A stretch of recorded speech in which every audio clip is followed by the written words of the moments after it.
All right, questions? With y'all played really well when you played Tennessee, Kentucky, some of these other schools, the LSU. What from the data and your observation has been the difference between Tennessee, Kentucky, non-conference, Vanderbilt, LSU, some of those games? Yeah, I think the first two games would be outliers to some degree statistically. I did not think we were very good against LSU in game one. I thought our response to game one was good at Auburn. I think we were down 54-56 at the last ATO. I know the score was a little different, but the first 36 minutes I thought we were pretty good.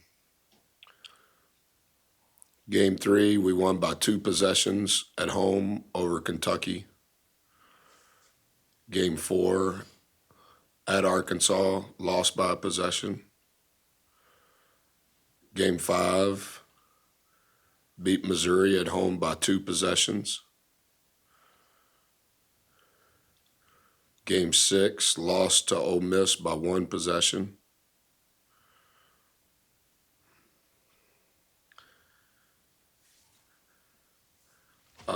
Game 8 was Missouri.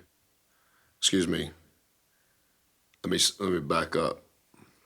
So we lost to Vanderbilt in game 11 by 1 possession. Versus Tennessee, outlier. At Missouri, outlier. So that would be 11, 10, 9. So game 8 would have been Ole Miss, been Florida here, 1 possession. So game 7 would have been Ole Miss, 1 possession. So it's if you add up the wins, I think it's plus 51. If you add up the losses, it's minus 31. So 11 game spread, 20-point difference. So it's plus or minus 1.8. That's why I said what I said to Olin. Like, I understand the media and the message boards, but in the heat of the battle in between the lines, I think at this level, the margin is so thin. And so, regardless of records, including ours, you have to be good at what you're supposed to be good at or you're going to get beat. And we weren't very good on Tuesday. And, I'm probably a little too honest in some regards. When we got beat by LSU here, I said we weren't any good. I always think that that's somewhat chicken-hearted by coaches who try to justify losing when they got their butt handed to them, right? And so we were not good on Tuesday, but that's a credit to Coach Stackhouse and to Vanderbilt, and same with Coach McMahon for that point. I just think it's such a thin margin. I don't know, Travis, that it's about the opponent, and I think in our tenure, it suggests that it's not exclusively about where the game's been played. And I think you can probably look at my past. Our record in conference play on the road's pretty good. And so we enjoy playing at home and we appreciate the support, but we're 4-2, I think, at home this year. I think we're 2-3 on the road. And so we have to fight for all of the inches, and we didn't fight hard enough on Tuesday. When you look at Tuesday's defensive effort stats, rebounding effort stats, was that one of the lower games of the season? Yeah, just all of it is bad. And like you've heard me say it enough, and I know you study all the numbers, and our guys probably understand it, I would say categorically better than most. It's all tied together. We get fouled the most in the league. We're number 1 in the country in offensive rebounding. Those two things are tied together. We don't turn the ball over. We're top 10 in the country. After Tuesday, I think we're second in the league now, but we were first. Well, those are all tied together. And Tuesday, we turned the ball over. It was the slowest game in the SEC this year. And our turnover rate was the highest it has been all year. Our offensive rebounding percentage was the lowest it's been all year. Now, we did shoot 100% free throws. I'm sure you tweeted that out. But all of those things are, for us, I'm not saying for every team, but for this particular team, all of those things are tied together. So they have less turnovers than we do, and they out-rebound us by 7 in the second half. Those are hard numbers, even though our offensive efficiency was the best it's been all year. But it's the things that we rely on, not the outlier stats. Oh, our OER was 1.25. Yeah, that's great.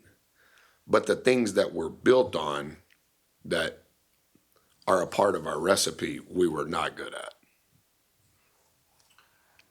Your teams have been kind of a hallmark of it's just been really good defense. Are y'all, in your opinion, in your evaluation, are y'all playing to the level of the standard that y'all expect to play to on the defensive end? I think we were 7th in the league last year in defense. We're 3rd this year. Tennessee's really good defensively.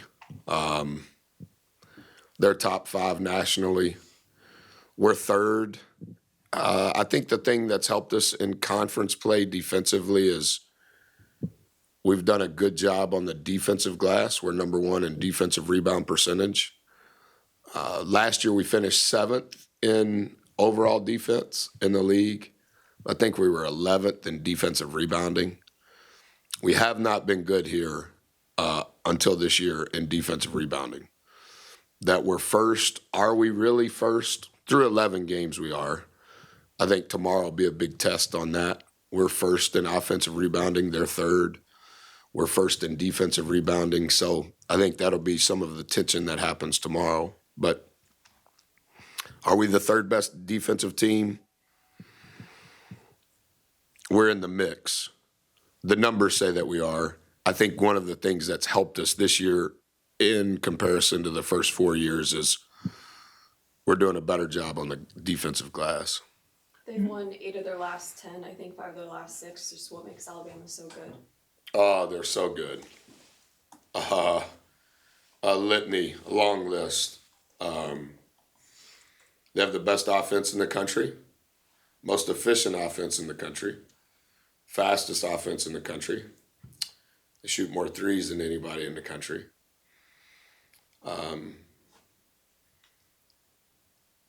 They're a money ball team. They shoot dunks or threes, and they don't shoot many wood twos. They lead the league in free throw percentage, so if you foul them, they're probably going to score 2 points.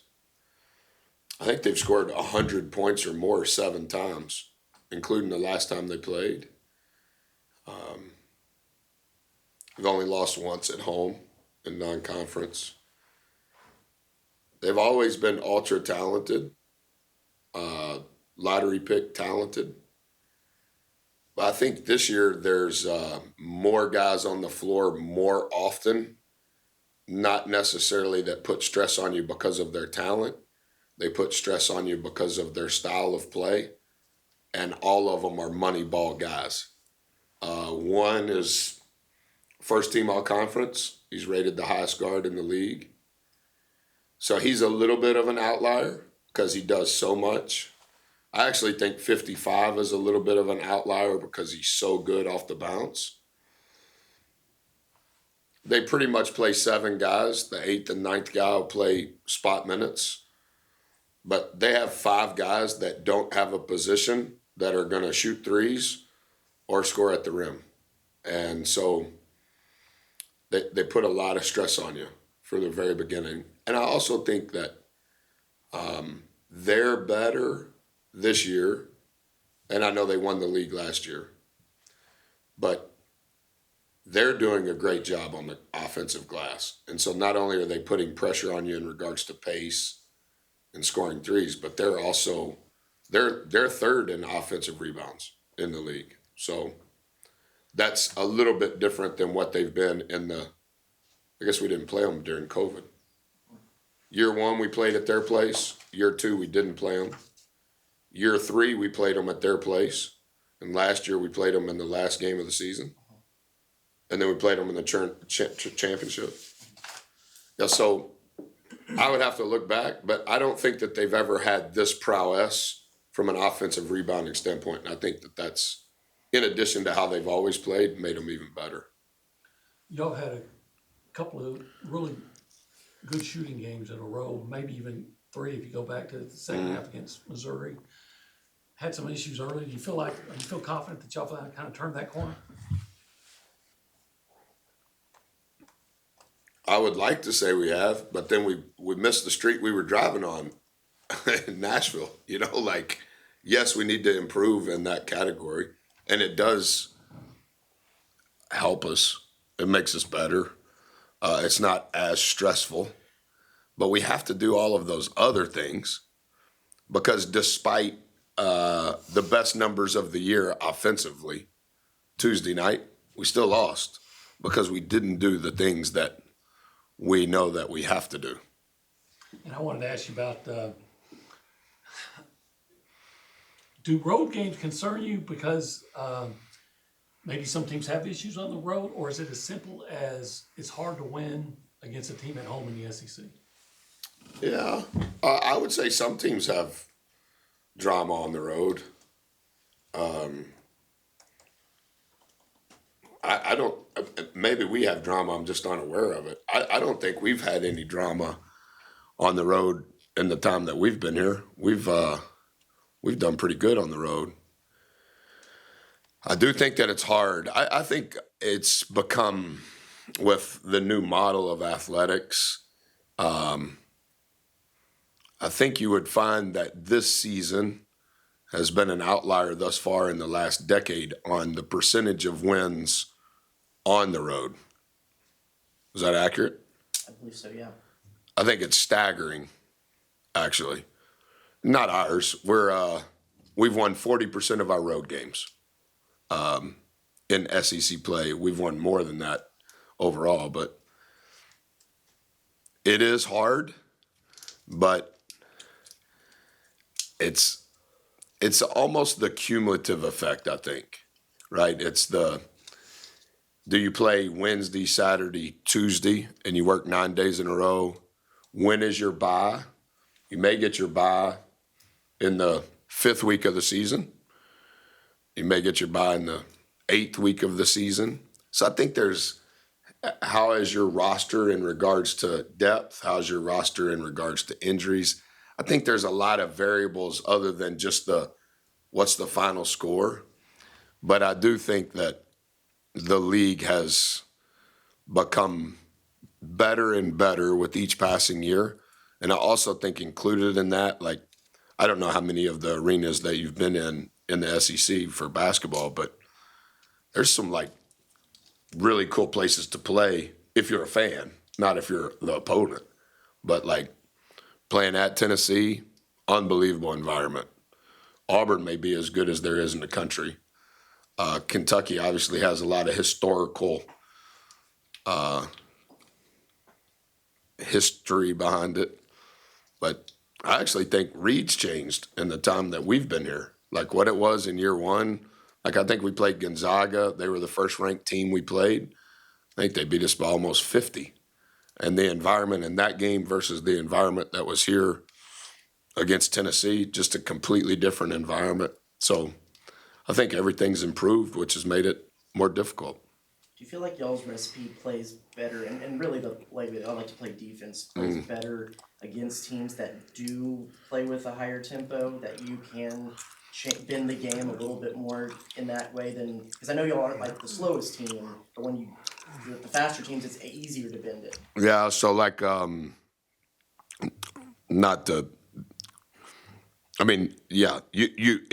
the research will say yes. I think our numbers are hidden a little bit, to your point on, are we slow? No. Then what changes our tempo? We do a couple of different things that change tempo, but we're really just trying to bend the game. Are we trying to manipulate the numbers so that we have more opportunities at what we think are good? To some degree. Are we trying to manipulate the game to restrict the opportunities you have at what you do best? Yes. Do we modulate that based on the opponent when possible? For sure. And so I do think we kind of have a sweet spot. The more we kind of play with two forwards the way we have the last couple of years.